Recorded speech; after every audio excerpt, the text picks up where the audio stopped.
अयोध्या, भारत की सभ्यता की वह नगरी जिसका जिक्र सिर्फ पुराणों में नहीं बल्कि हर भारतीय के दिल में लिखा हुआ है।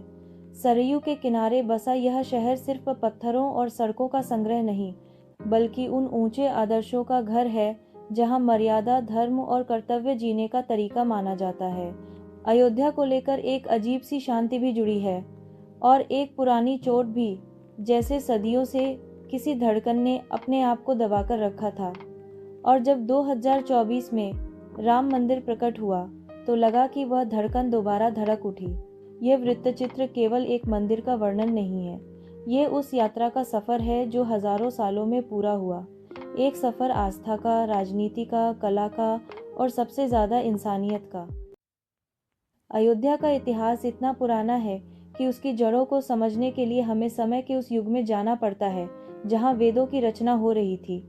वेद में अयोध्या को अष्टचक्र नवद्वारापुरम कहा गया, एक ऐसी नगरी जिसमें 8 चक्र और 9 द्वार थे, जिसका अर्थ है कि इसका निर्माण एक परफेक्ट ज्यामितीय योजना पर हुआ था। यह बताता है कि प्राचीन भारत में नगर निर्माण किसी यांत्रिक सोच से नहीं बल्कि कॉस्मिक अलाइनमेंट से जुड़ा हुआ था। राजा मनु ने अयोध्या बसाई और आगे चलकर यह इक्ष्वाकु वंश का केंद्र बनी। वो वंश जिसमें दशरथ, हरिश्चंद्र, सागर, भगीरथ जैसे राजा हुए। यही वंश मर्यादा पुरुषोत्तम श्री राम तक पहुंचता है। वाल्मीकि रामायण के अनुसार अयोध्या एक ऐसी नगरी थी जहां सुख और आनंद का अवसर सबके लिए एक समान था।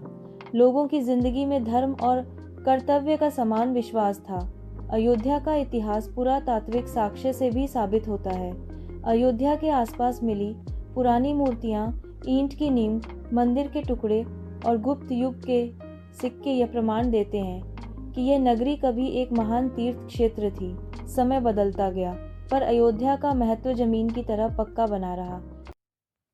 अयोध्या के इतिहास का सबसे पेचीदा और दर्दनाक अध्याय 16वीं सदी से शुरू होता है। 1528 में मीर बाकी ने यहाँ एक मस्जिद बनवाई, जिसे बाद में बाबरी मस्जिद कहा गया। पर इसने सदियों तक एक गहरी पीड़ा पैदा की, क्योंकि इसी स्थल पर पहले एक विष्णु मंदिर होने के प्रमाण मिलते रहे। यात्रा डायरियां, ब्रिटिश रिकॉर्ड और हिंदू शास्त्रों के संदर्भ लगातार बताते हैं कि बाबरी मस्जिद के नीचे एक पुराना राम मंदिर था। खुदाई में केबिन की दीवारें, मकर प्रणाली, टूटी हुई मूर्तियां और मंदिर विशिष्ट वास्तुशिल्प विशेषताएं मिलने से यह संदिग्ध नहीं रहा कि यह एक मंदिर का अवशेष था। 1949 में रामलल्ला की मूर्ति प्रकट हुई, एक ऐसी घटना जिसे कई लोगों ने दिव्य और कईयों ने राजनीतिक दृष्टि से देखा। इस रात ने अयोध्या को फिर से जगाया। 1986 में ताले खुले, 1990 के दशक में आंदोलन भड़का और 1992 में बाबरी मस्जिद गिर गई। देश ने जैसी टक्कर और तनाव देखा, उसने खुद को तोड़कर रख दिया। फिर भी कानूनी लड़ाई रुकी नहीं। 2010 के इलाहाबाद एचसी के फैसले से लेकर 2019 के सुप्रीम कोर्ट के फैसले तक यह मामला भारत के कानून, धर्म और इतिहास का सबसे गहरा अध्याय बन गया। नवंबर 2019 का निर्णय ने पूरा स्थल रामलला को दिया और एक नया सूर्योदय अयोध्या में शुरू हुआ। जब 5 अगस्त 2020 का दिन आया, अयोध्या में ऐसा लग रहा था जैसे शहर सांस लेकर रुक गया हो। घरों में दीप जले, लोगों की आंखों में आंसू थे और सभी टीवी स्क्रीन रामायण के एक नए अध्याय का इंतजार कर रहे थे। प्रधानमंत्री नरेंद्र मोदी ने भूमि पूजन किया और वैदिक मंत्रों के मधुर स्वर में पूरा स्थल पवित्र हो उठा। भूमि पूजन का मंडला पैटर्न, पूजा की अनुक्रम और हवन के रसायन सब वास्तु और शास्त्र के अनुसार किए गए। चंद्रकांत सोमपुरा, जिनका परिवार 15 सदियों से मंदिर बनाने का काम करता रहा है, ने एक ऐसा डिजाइन दिया जो शास्त्रों, वास्तु और आधुनिक संरचनात्मक विज्ञान का संगम है। भूमि पूजन के बाद शुरू हुआ भारत के सबसे भव्य मंदिर का निर्माण। राम मंदिर का शिल्प नागर शैली वास्तुकला पर आधारित है, जिसे उत्तर भारत का शाश्वत मंदिर शैली माना जाता है। नागर शैली का मुख्य फीचर होता है ऊंचे शिखर, कई मंडप, सूक्ष्म नक्काशी और समरूपता। ठीक वैसा ही राम मंदिर में नजर आता है। मंदिर के आयाम: एक महासंरचना लंबाई 380 फीट, चौड़ाई 250 फीट, ऊंचाई 161 फीट, 3 मंजिला संरचना, हर मंजिल में 8-12 कमरे, जिसमें रामायण के अलग अलग दृश्य दर्शाए गए हैं। मंदिर के खंभे 392 हैं और हर स्तंभ पर एक कहानी तराशी हुई है। वानर सेना के सैनिक, रावण वध, राम सीता स्वयंवर, दशरथ का दरबार और प्राचीन देवताओं के मूर्ति नक्काशी सभी हाथ से बने हुए। पत्थर सामग्री, राजस्थान का गुलाबी बलुआ पत्थर। बलुआ पत्थर का रंग बदलते हुए सूरज में कभी गुलाबी कभी केसरिया दिखता है। मौसम प्रूफ, कटा प्रूफ और बेहद टिकाऊ। पुराने युग की तरह मंदिर बिना लोहे के बनाया गया है, सिर्फ इंटरलॉकिंग पत्थर। छत, शिखर और विमान। 5 मुख्य शिखर 5 प्रकार की शक्तियों का संकेत देते हैं: धर्म, अर्थ, काम, मोक्ष और शांति। विमान की ज्यामिति आध्यात्मिक ऊर्जा को अभिसरण करते हुए बनाई गई है। सौंदर्य संबंधी विस्तार। मंदिर की दीवारों पर कमल की पंखुड़ियां, कलश के रूपांकन, मत्स्य डिजाइन और चक्र पैटर्न खुदे हुए हैं, जो वास्तु के अनुसार सकारात्मकता और स्थिरता को आकर्षित करते हैं। गर्भगृह मंदिर का आध्यात्मिक हृदय होता है और राम मंदिर में इसे ब्रह्मस्थान पर रखा गया, जहां कॉस्मिक ऊर्जा स्वाभाविक रूप से केंद्रित होती है। यह समन्वय सिर्फ वास्तु नहीं, बल्कि यौगिक विज्ञान का एक उदाहरण है। रामलल्ला की मूर्ति, जीवन सा प्रतीत होने वाली कला। मूर्तिकार योगीराज। अरुण योगीराज ने एक ऐसी मूर्ति बनाई जिसे देखकर लगता है जैसे रामलला साक्षात हमें देख रहे हों।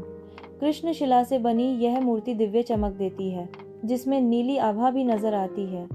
मूर्ति का एक्सप्रेशन कोमलता और वीरता का अद्भुत संगम है। बाल रूप में होते हुए भी उनके चेहरे पर मर्यादा और शौर्य दोनों का मिलन दिखता है। सोलर अलाइनमेंट, सूर्य तिलक।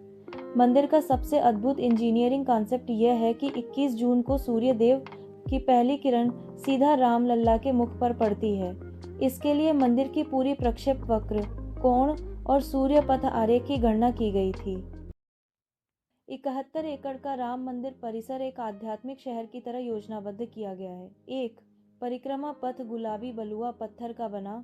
गोलाकार परिक्रमा पथ भक्तों को मंदिर की पूरी परिक्रमा करने का दिव्य अनुभव देता है। रात के समय रोशनी के साथ यह पथ एक स्वर्गीय चमक देता है। 2. रामकुंड। यह कुंड मंदिर की सुंदरता को दोगुना कर देता है, जैसे कि एक प्रतिबिंब पुल बनाया गया हो। पास में नक्काशीदार शेर और जल निकासी प्रणाली इसकी इंजीनियरिंग सौंदर्य शास्त्र को बढ़ाती है। 3. रंग मंडप और नृत्य मंडप। हर स्तंभ एक महाकोश की तरह उकेरा गया है। रामायण के दृश्य, अप्सराएं, आकाशीय प्राणी, वानर योद्धा और कथा कलश यहाँ देखने को मिलते हैं। 4. संग्रहालय, पुस्तकालय एवं अनुसंधान केंद्र। इसमें 3D रामायण प्रक्षेपण, होलोग्राफिक युद्ध, वाल्मीकि, तुलसीदास पांडुलिपियां और खुदाई के निष्कर्ष रखे गए हैं। 5.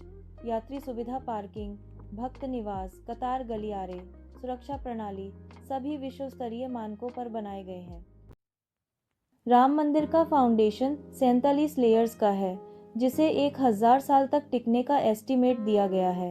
यह फाउंडेशन बाढ़ प्रतिरोधी, भूकंप प्रतिरोधी और मौसम शॉक प्रूफ बनाया गया है। ड्रेनेज सिस्टम, कॉम्प्लेक्स के नीचे एक इंटेलिजेंट वाटर मैनेजमेंट नेटवर्क बना है, जो मानसून के समय पानी को ऑटोमेटिकली चैनलाइज करता है। No iron no corrosion stone, interlocking plus copper plates का उपयोग किया गया, बिल्कुल प्राचीन सोमपुरा परंपरा की तरह। वास्तु ज्योमेट्रिक एनर्जी फ्लो मंदिर का केंद्रीय अक्ष पूर्व मुखी है, जिससे प्रभात काल की सकारात्मक ऊर्जा सबसे पहले गर्भगृह में प्रवेश करती है। नया अयोध्या एक आधुनिक आध्यात्मिक राजधानी की तरह विकसित हो रही है। रामपथ, धर्मपथ, सजे हुए घाट, सरयू आरती, laser show, digital Ramayana theme park, ये सब अयोध्या को विश्व पर्यटन मानचित्र पर सबसे ऊपर ले जा रहे हैं। नया हवाई अड्डा, 5 सितारा सुविधाएं, स्मार्ट भीड़ प्रबंधन, ये सब दिखाता है कि अयोध्या अब एक वैश्विक तीर्थ केंद्र बन चुका है। 22 जनवरी 2024 भारत का सबसे भावुक दिन। प्राण प्रतिष्ठा के समय वैदिक मंत्रों की ध्वनि, फूलों की वर्षा और भक्तों की आंखों का चमक, सब कुछ एक युग परिवर्तन जैसा लग रहा था। सारे विश्व ने इस पल को देखा। यह केवल एक मंदिर का उद्घाटन नहीं, बल्कि भारत की स्मृति का पुनर्जन्म था। राम मंदिर भाव है, परंपरा है और भारत की सामूहिक आस्था का प्रतीक है। यह मंदिर सदियों की तपस्या का फल है, एक ऐसा फल जो पूरी पीढ़ियों को एक ही संदेश देता है, धर्म कभी हार नहीं होता, सत्य हमेशा जीतता है।